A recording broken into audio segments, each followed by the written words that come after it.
అందరికీ నమస్కారం. ఈరోజు ఆంధ్రప్రభలో వచ్చిన ఒక వాలంటరీకి సంబంధించిన ఆర్టికల్ గురించి మనం మాట్లాడుకుందాం.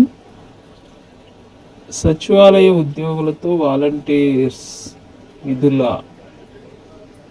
గ్రామ వార్డు సచివాలయ ఉద్యోగం ఆవేదనను కూటమి ప్రభుత్వం అర్థం చేసుకోవాలని, వాలంటీర్స్ విధులను గ్రామ వార్డు సచివాలయ ఉద్యోగులకు కేటాయించడం ఎంతవరకు న్యాయమని దివ్యాంగుల ఎంప్లాయీస్ రాష్ట్ర అధ్యక్షుడు అశ్వత్ పేర్కొన్నారు. ఈ సందర్భంగా ఆయన మాట్లాడుతూ గ్రామ వార్డు సచివాలయ ఉద్యోగుల మనోభావాలను, వారి ఆత్మస్థైర్యాన్ని దెబ్బతీసే విధంగా విధులను కేటాయించడం చాలా అన్యాయమన్నారు.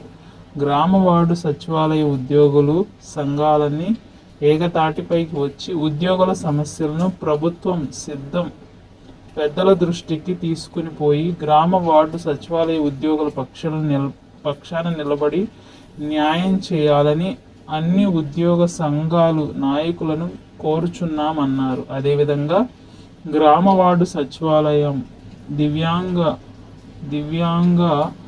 ఉద్యోగులకు ఫీల్డ్ విడుదల నుండి మినహాయింపు ఇవ్వాలని, పెన్షన్ డిస్ట్రిబ్యూషన్లో దివ్యాంగుల ఉద్యోగులలో నడవలేని పరిస్థితిలో ఉన్న వారికి, కంటి చూపు లేని వారికి మినహాయింపు ఇవ్వాలన్నారు. గ్రామ వార్డు సచివాలయ ఉద్యోగులకు వారి జాబు ప్రకారం గౌరవప్రదమైన విధులను కేటాయించాలని ప్రభుత్వం కోరనున్నారు.